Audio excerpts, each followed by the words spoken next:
साथियों, जय हिंद।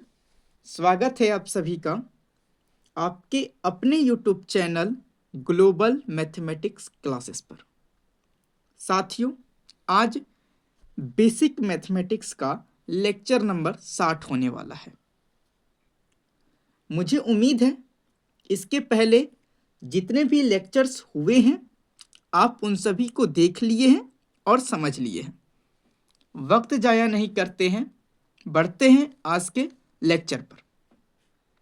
साथियों, आज का टॉपिक होने वाला है करनी। इंग्लिश में इसको सडस कहते हैं। इस चीज को समझने से पहले आपको कुछ बातों का ज्ञान होना बहुत जरूरी है। चलिए पहले मैं उन्हीं बातों को बताना चाहूंगा, उसके बाद इसको हम शुरू करेंगे। ठीक है, चलिए शुरू करते हैं। साथियों देखिए, दशमलव वाली संख्याओं के प्रकार। पहला शांत दशमलव, दूसरा अशांत पुनरावृत्ति दशमलव और तीसरा है अशांत अनावृत्ति दशमलव। जितनी भी दशमलव वाली संख्याएं हैं उनको हम 3 भाग में बांट सकते हैं। पहला शांत दशमलव, दूसरा अशांत पुनरावृत्ति दशमलव, तीसरा अशांत अनावृत्ति दशमलव। ठीक है, चलिए पहले समझते हैं शांत दशमलव को। देखिए ध्यान से देखना है आपको। यदि मैं आपको कहूं कि आप 5 को 2 से भाग दे दीजिए तो आप कहेंगे इसका आंसर होगा 2.5। हम बोले बढ़िया, ठीक। यदि मैं आपको बोलूं 24 को 10 से भाग दे दीजिए तो आप कहिएगा 2.4 हो जाएगा। बढ़िया बात है, ठीक। यदि मैं बोलूं 18 को 4 से भाग देना है तो आपका आंसर क्या हो जाएगा? 4.5। ठीक। यदि मैं आपको बोलूं 3 को 4 से भाग दीजिए तो आंसर क्या हो जाएगा? 0.75 हो जाएगा। बोलते जाइए। हाँ, यदि मैं बोलूं आपको 5 को 4 से भाग दे दीजिए तो क्या हो जाएगा? 1.25 हो जाएगा। हो जाएगा कि नहीं? हो जाएगा। एक बात बताइए, 5 को 2 से भाग दिए तो 2.5, ये एक प्रकार से फिक्स हो गया कि नहीं? अब इससे आगे भी कुछ बढ़ेगा नहीं। 24 को 10 से भाग दिए तो 2.4 आया, आगे भी बढ़ेगा नहीं, ये फिक्स हो गया। ठीक। 18 को 4 से भाग दिए तो 4.5 आया, आगे बढ़ रहा है नहीं, फिक्स हो जा रहा है कि नहीं? दशमलव के बाद ये सब फिक्स हो जा रहा है, आगे इसका बढ़ने का कोई चांस नहीं है। इसी को ये जो 2.5 है, 2.4, 4.5, 0.75, 1.25, ये सब कैसा दशमलव हो जाएगा? शांत दशमलव हो जाएगा। कैसा दशमलव हो जाएगा? शांत दशमलव हो जाएगा। बात आया समझ में? आना चाहिए।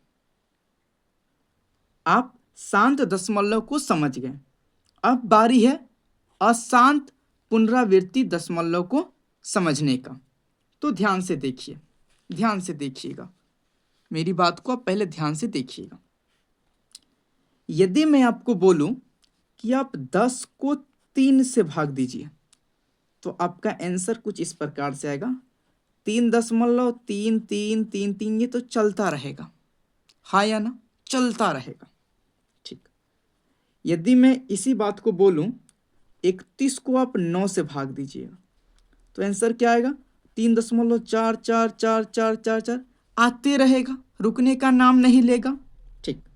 यदि मैं 100 को 11 से भाग दे दूं तो 9.090909 आते रहेगा। बोलिएगा हाँ, बिल्कुल आते रहेगा। शांत में क्या होता था? समझिएगा बात को। ये दशमलव के बाद आके जो अंक आता था वो फिक्स हो जाता था, अब ये आगे नहीं बढ़ सकता था। लेकिन अशांत में क्या हो गया है? दशमलव के बाद ये आते जा रहा है, रुकने का नाम ही नहीं ले रहा है। समझ रहे हैं बात को? हाँ, तो अशांत पुनरावृत्ति में दशमलव के बाद जो संख्याएं आती हैं वो लगातार आते रहती हैं, रुकने का नाम नहीं लेती हैं। बात आया समझ में? मतलब क्या, ये जो 3.3333 जो आ रहा है, कैसा दशमलव वाली संख्या हो जाएगी? अशांत पुनरावृत्ति दशमलव वाली संख्या हो जाएगी। 3.4444 ऐसे आते रहेगा। कैसा? अशांत पुनरावृत्ति दशमलव। ये 9.0909090909 आते रहेगा। बात आ रहा है समझ में? हाँ, इसी में मैंने आपको बताया था रेकरिंग का। इसको मैं क्या लिख सकता हूँ? 3.3 के पावर रेकरिंग, रेकरिंग बोल सकते हैं ना। हाँ, इसको 4 के रेकरिंग, और यहाँ पे 9.09 पे रेकरिंग। रेकरिंग का मतलब क्या है? ये चीजें बार बार आ रही हैं, बार बार आ रही हैं। बात आया समझ में? बिल्कुल। अब समझिए अशांत अनावृत्ति, यहाँ पुनरावृत्ति था, अनावृत्ति।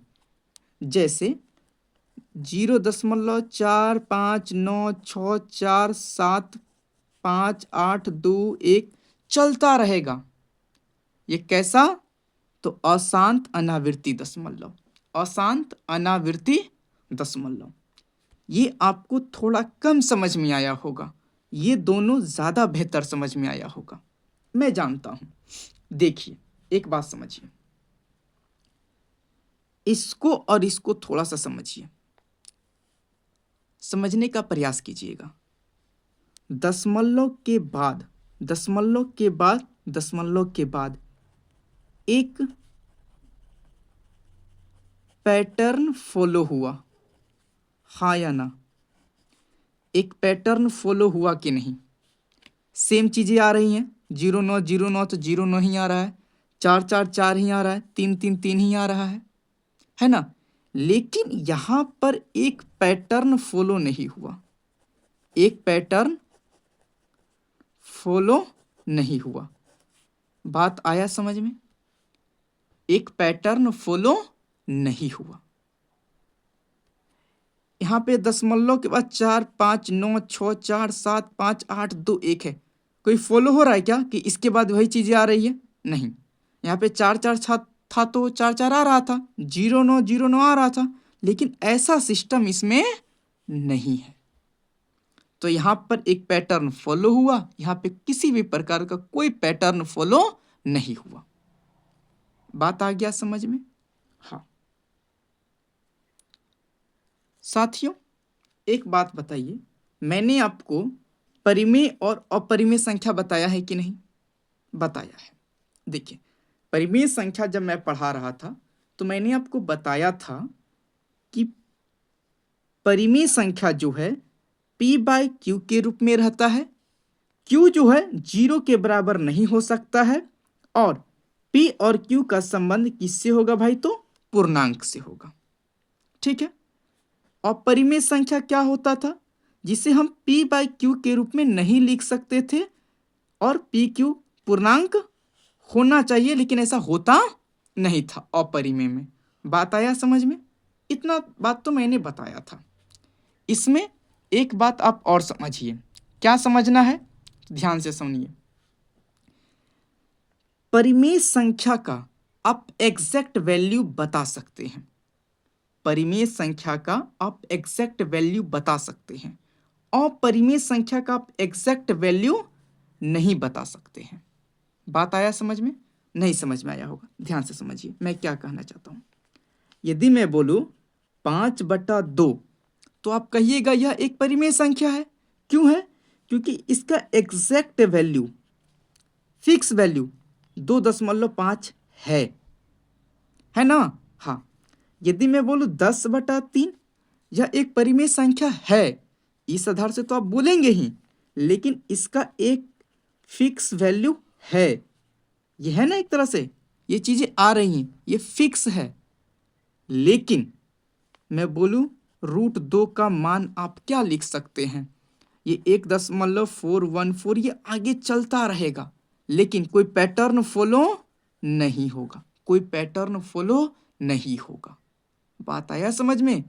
परिमेय संख्या का एग्जैक्ट वैल्यू निकलता है और परिमेय संख्या का एग्जैक्ट वैल्यू नहीं निकलता है। मेरा मेन मकसद यही है बताने का, ठीक है।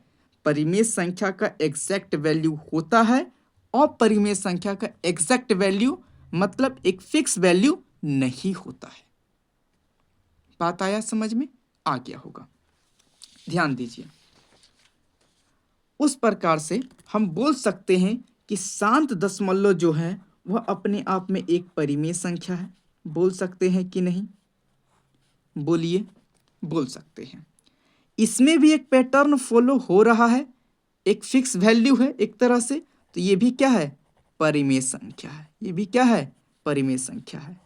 मतलब सभी अशांत पुनरावृत्ति दशमलव वाली संख्याएं परिमेय संख्या होती हैं, लेकिन ये इसका कोई फिक्स वैल्यू है नहीं है, मतलब यह एक अपरिमेय संख्या हो जाएगी। हाँ या ना? इस बात को थोड़ा बहुत ध्यान से समझिएगा, ये मामला उतना आसान नहीं है ना। जितनी भी संख्याएं शांत दशमलव रूप में होती हैं वो सभी परिमेय संख्या होती है। अशांत पुनरावृत्ति दशमलव वाली संख्याएं भी परिमेय संख्या होती है, लेकिन अशांत अनावृत्ति दशमलव वाली संख्याएं अपरिमेय संख्या होती है। क्यों? क्योंकि इसका कोई फिक्स वैल्यू नहीं है, एक पैटर्न फॉलो नहीं हुआ, इसीलिए यह अपरिमेय हो गया। इसका कोई फिक्स वैल्यू भी है, एक पैटर्न भी फॉलो हो रहा है, इसलिए यह परिमेय है। ये तो परिमेय होगा ही। बात आया समझ में? आ गया होगा। तो चलिए एक नया बात आप और सीखिए, एक नया बात आप और सीखिए। क्या नया बात? तो ध्यान से देखिए। जिस भिन्न का हर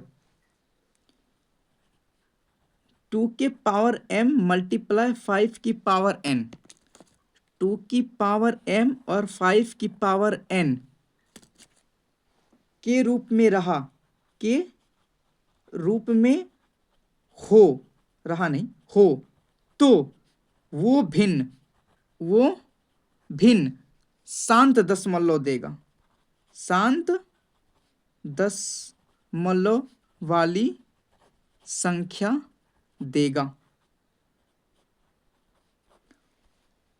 जिस भिन्न का हर इस रूप में हो तो वो भिन्न शांत दशमलव वाली संख्या देगा। शांत दशमलव वाली संख्या देगा। देखिए जरा सा,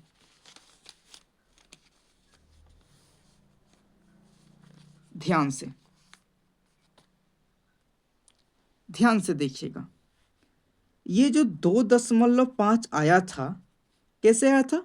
5 को 2 से भाग दिए थे। हाँ, इस बात को देखिए, क्या ये बात यहां पर लागू हो रहा है? देखिए ये भिन्न है, बोलिएगा हाँ, और इसका हर 2 है, बोलिएगा हाँ। देखिए तो ये 2 के पावर m गुना 5 के पावर 0 के रूप में है कि नहीं? है कि नहीं? m का मान 1, n का मान 0, बोलिएगा हाँ। तो यह एक शांत दशमलव देगा, और देखिए दे भी दिया ना, बोलिएगा हाँ। अच्छा, ये जो 2.4 आया था, ये कैसे आया था? हमने 24 को 10 से भाग दिया था, बोलिएगा हाँ। ठीक, यानी ये भिन्न है। चलिए इस भिन्न के हर से मिलते हैं, यानी 10 से मिलना होगा। ठीक है, 10 को साइड लाइए। 10 को हम 2 के पावर 1 गुना 5 के पावर 1 लिख सकते हैं, बोलिएगा हाँ। मतलब हर को हम 2 के पावर m मल्टीप्लाई 5 की पावर n के रूप में लिख सकते हैं। मतलब यह जो भिन्न है शांत दशमलव देगा, और वाकई दिया भी। अब मेरी बात को समझ गए कि नहीं? समझ गए होंगे ऐसा मुझे विश्वास है।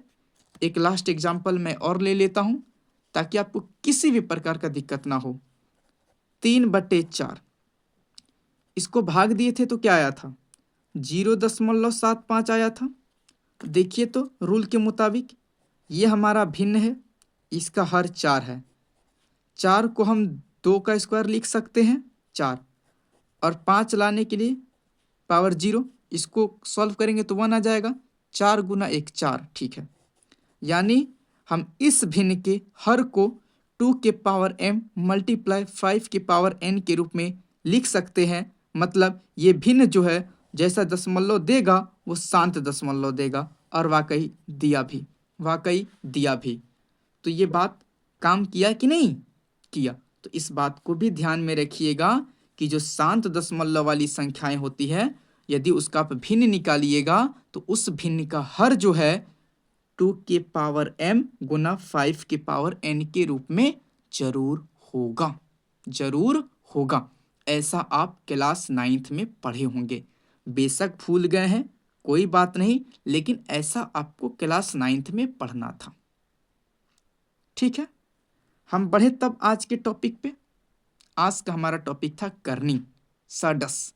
चलिए अब उसको समझते हैं। देखिए साथियों, अब मैं क्या बताने जा रहा हूं, अब बहुत ध्यान से सुनना। बस ये चीजें आसान में बना दूंगा, बस चुपचाप देखते जाना, समझते जाना। इसका मतलब क्या हो गया? 25 का वर्गमूल। इसी चीज को मैं ऐसे लिख सकता हूं कि नहीं? ऐसे दे दीजिए, यहां पर 2 दे दीजिए, बात तो सेम ही है, बोलिएगा हाँ ठीक। तो इस बात का आंसर क्या हो जाएगा? कहिएगा 5 हो जाएगा। हम बोले वेल डन, बढ़िया बात है। यदि मैं बोलूं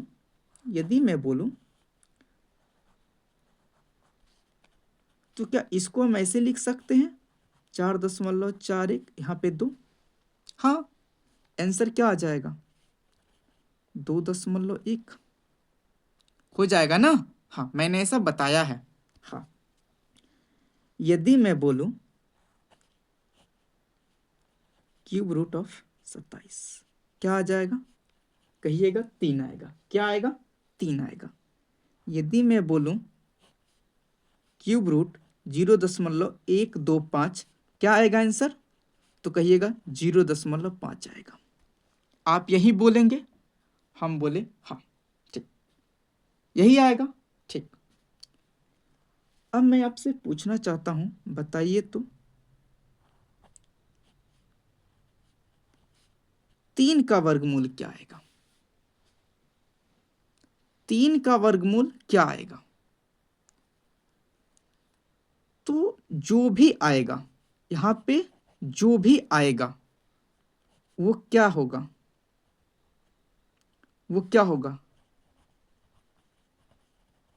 धनात्मक अपरिमेय संख्या होगा कि नहीं? बताइए तो क्यों होगा? सुनिए, √3 यानी 3 का वर्गमूल का एग्जैक्ट वैल्यू आ सकता है क्या? नहीं आएगा। √3 का एग्जैक्ट वैल्यू नहीं आएगा। और यहां पे जो संख्या आएगा ना, वो अशांत अनावृत्ति दशमलव होगा। अशांत अनावृत्ति दशमलव मतलब अपरिमेय संख्या होगा। बात आया समझ में?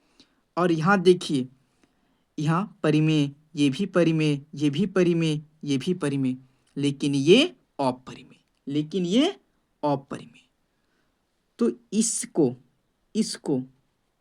√3 को क्या बोलेंगे? करनी कहेंगे। क्या कहेंगे? करनी कहेंगे। इसी को क्या कहेंगे? करनी कहेंगे। ठीक है, जिसका मान धनात्मक अपरिमेय संख्या आ जाए उसको करनी कहेंगे। ये सब करनी नहीं है, लेकिन ये करनी है। बात आया समझ में? आना चाहिए। चलिए थोड़ा सा कम बेस भी समझे। उदाहरण में इतना जरूर दे दूंगा कि आपको चीजें समझ में बिल्कुल आ जाएंगी। यदि मैं बोलूं आपको 5 का घनमूल निकालना है, तो आप जानते हैं इसका भी एग्जैक्ट वैल्यू नहीं आएगा। मतलब वही वाली बात, धनात्मक अपरिमेय संख्या आएगी। मतलब क्या? ये भी अपने आप में क्या हो जाएगा? करनी हो जाएगा। क्या हो जाएगा? करनी हो जाएगा। इसका आप एग्जैक्ट वैल्यू नहीं निकाल सकते हैं। ऐसी बहुत सारी संख्याएं हो जाएंगी। जैसे 29 का वर्गमूल नहीं निकाल पाइएगा आप। मैं बोलूं 37 का घनमूल नहीं निकाल सकते हैं। यदि मैं बोलूं 50 का 50 का घनमूल आप नहीं निकाल सकते हैं एग्जैक्ट वैल्यू। तो ये सब क्या है? ये सब करनी है। क्या है साथियों? करनी है। क्या है? करनी है, साडस है। इसका आप एग्जैक्ट वैल्यू नहीं निकाल सकते हैं। बात आया समझ में? बात आया समझ में? आ गया होगा। चलते हैं आगे। तो आप ये तो समझ गए कि करनी जो है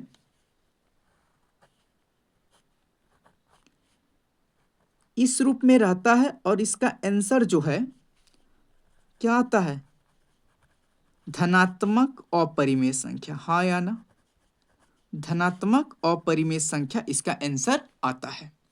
अब ध्यान से देखिए, ये जो टोटल करनी है इसको क्या कहते हैं? एक्स को। एक्स के जगह यहां पे कोई भी नंबर हो सकता है। इस एक्स को कहते हैं साथियों कर्नीगत। क्या कहते हैं? कर्नीगत। क्या कहते हैं? कर्नीगत। और ये जो एक्स है, मैं केवल एक्स की बात कर रहा हूं, केवल एक्स की। ये जो कर्नीगत है यानी एक्स जो है अपने आप में धनात्मक परिमेय संख्या है। धनात्मक परिमेय संख्या है। ये बाहर अपरिमेय है, लेकिन केवल एक्स की बात कर रहा हूं मैं। ये धनात्मक परिमेय संख्या है। ठीक। और ये जो चिन्ह है इसको बोलते हैं करनी चिन्ह। क्या कहते हैं? करनी चिन्ह कहते हैं। इसको क्या कहते हैं? करनी चिन्ह कहते हैं। और ये जो एन है, ये जो एन है इसको करनी घात कहते हैं। क्या कहते हैं? करनी घात कहते हैं। क्या कहते हैं?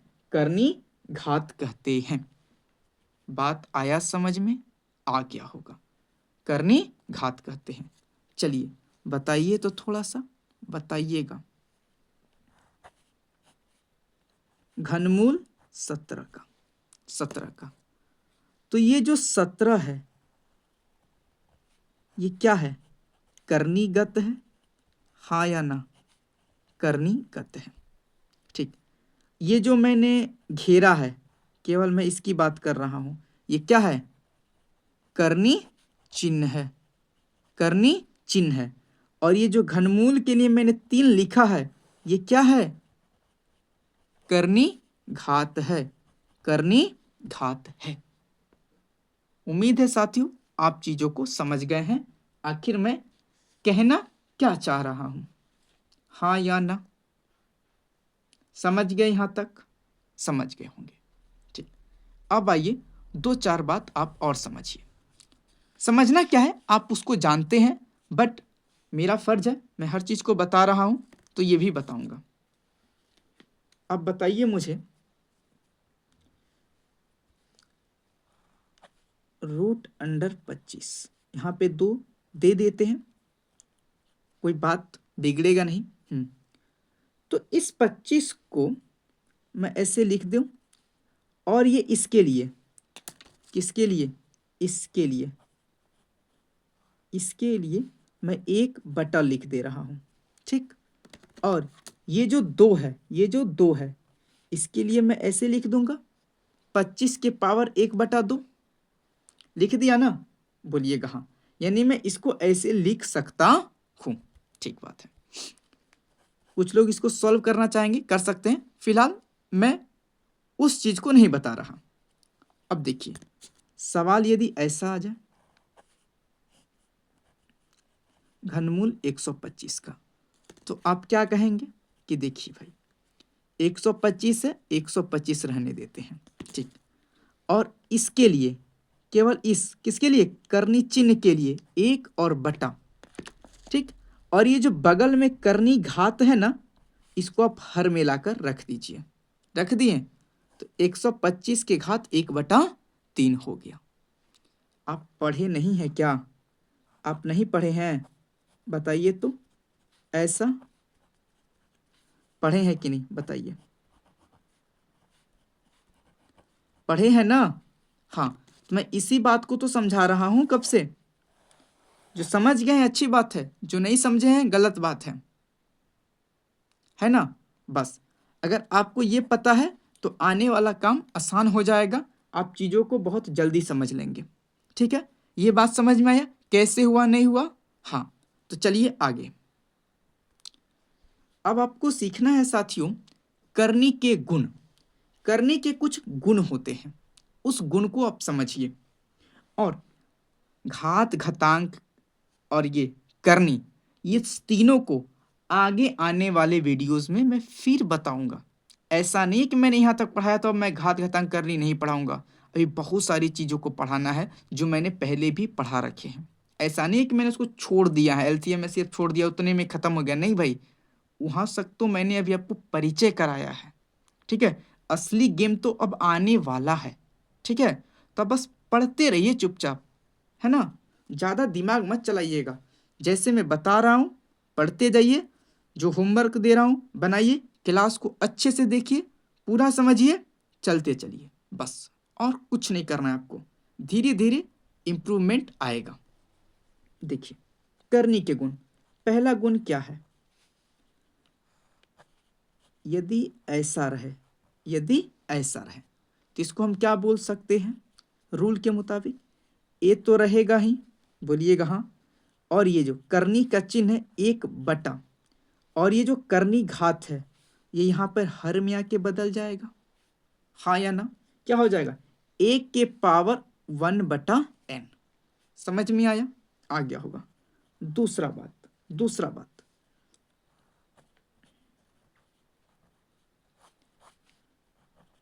ऐसा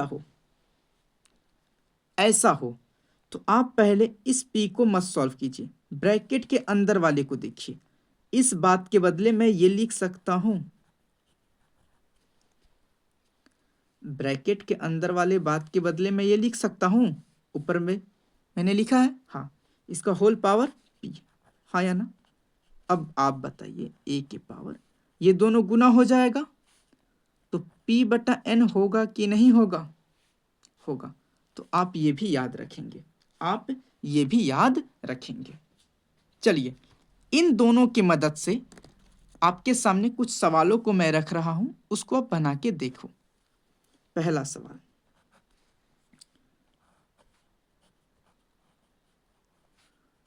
16 का घनमूल। तो इस सूत्र से आप ये तो लिख सकते हैं 16 पावर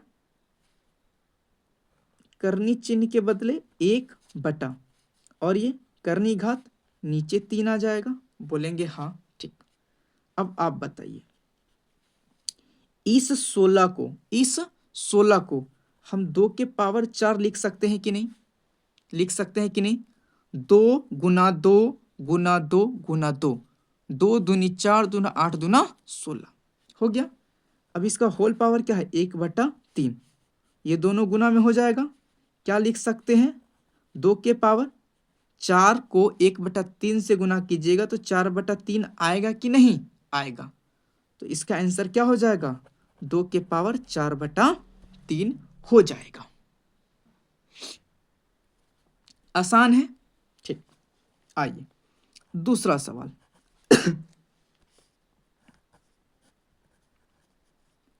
ये है, यहाँ पे 4 है, कुछ नहीं करना है, 25 रहने दीजिए। करनी चिन्ह के बदले 1/4 है तो नीचे 4, कोई समस्या नहीं होना चाहिए। 25 के बदले 5 का स्क्वायर 1/4, 25 को 5 का स्क्वायर लिख सकते हैं ना? हाँ ठीक। 5 2 × 1/4 हो जाएगा, तो आंसर क्या? 2/4। अब देखिए 2 से एक बार में, 2 से 2 बार में, तो आंसर क्या आया? 5 के पावर 1/2, 5 के पावर 1/2। इस प्रश्न का सही उत्तर हो गया। 2 गुण आप समझ लिए। हाँ, अब आइए तीसरा गुण। क्या कहता है तीसरा गुण? देखिए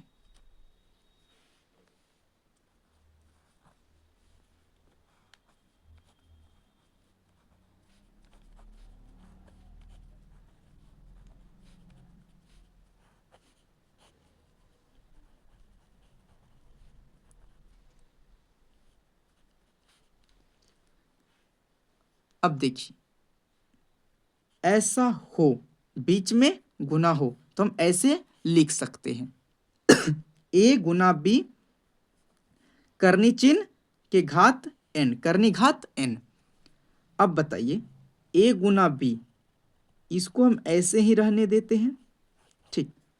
करनी चिन्ह के बदले 1/, और ये n क्या आ जाएगा, नीचे आ जाएगा। यानी इस चीज को हम ऐसे भी लिख सकते हैं, इस चीज को हम ऐसे भी लिख सकते हैं या ऐसे भी लिख सकते हैं। चलिए कुछ उदाहरण को देखिए, तब आपको ज्यादा समझ में आएगा।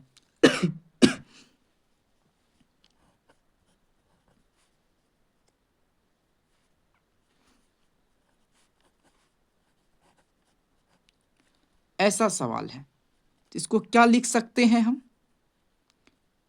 a गुना b, यानी 6 गुना 7 हो जाएगा 42 के पावर 1/2, 42 के पावर 1/2। हाँ या ना? देखिए ये चीजें इस रूप में है ना, तो हम इसको ऐसे नहीं लिख सकते, दोनों का गुणनफल 1/ करनी घात। देखिए करनी घात दोनों जगह सेम है, बात आ रहा है, समझ में आना चाहिए। चलिए दूसरा प्रश्न देखिए तो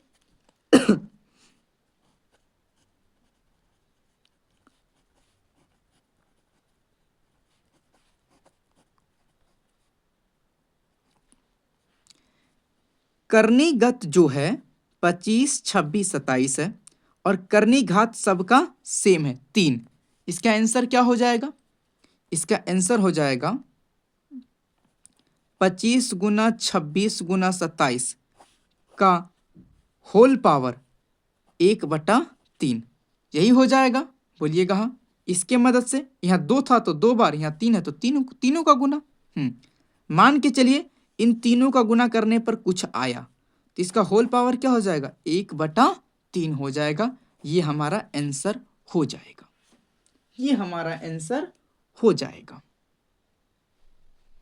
कोई समस्या नहीं होना चाहिए, यदि है तो आप कमेंट बॉक्स में लिख देना, मैं जवाब दे दूंगा। ओके, ठीक। चौथा गुण है साथियों, a/b करनी चिन्ह और करनी घात यदि n हो, तो इस चीज को हम ऐसे भी लिख सकते हैं। कैसे, a के करनी घात n बटा b के करनी चिन्ह और करनी घात n, हम ऐसे लिख सकते हैं। या आपका मन चाहे तो आप डायरेक्ट ही a/b लिखिए और करनी चिन्ह के बदले 1/ और करनी घात n, आप डायरेक्ट ऐसे भी लिख सकते हैं, कोई गलत बात नहीं है, एकदम सही है। ठीक है, चलिए एक एग्जाम्पल से समझिए।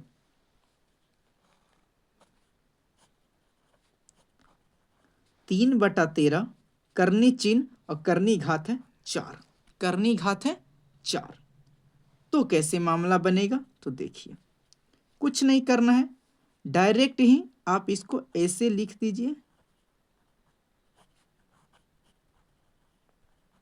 एक तो तरीका ये है, दूसरा डायरेक्ट 3/13 की होल पावर 1/4, डायरेक्ट आप ऐसे भी लिख सकते हैं। कोई समस्या वाली बात नहीं है, कोई समस्या वाली बात नहीं है। साथियों मुझे जो बताना था मैंने तो बता दिया। आप इन सब फॉर्मूलों को, ये जो फॉर्मूला है या गुण है, इसको आप रटने का प्रयास नहीं कीजिएगा।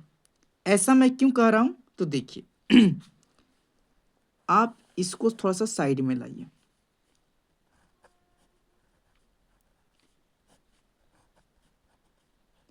ऐसे है, बोलिएगा हाँ। देखिए इस बात को मैं ऐसे लिख सकता हूं और इसको ऐसे, बोलिएगा हाँ। अब देखिए बेस अलग अलग है, भागा में है, पावर्स सेम है। बेस अलग अलग है, भागा में है, पावर सेम है, तो आप इसको ऐसे नहीं लिख सकते हैं क्या? आपको याद नहीं होगा शायद, ए के पावर m बटा बी के पावर m ऐसा होता था, तो आप ऐसा लिखते थे कि नहीं? बस यहाँ m के जगह 1/n है ना? अब समझ में आ गया होगा। जिन्होंने फॉर्मूला पे मेहनत किया होगा, याद किया होगा, वो समझ गए होंगे। जिन्होंने याद नहीं किया है वो अपना भागी खुद है भाई। ठीक है, देखिए यहाँ पर भी a की पावर 1/n लिख सकते हैं गुना b के पावर 1/n।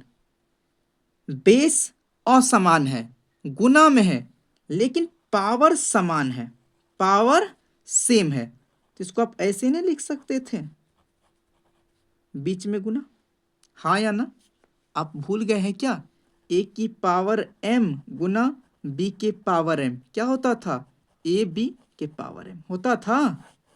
बस वही वाला कॉन्सेप्ट यहां पर लगा है। ठीक है, ठीक।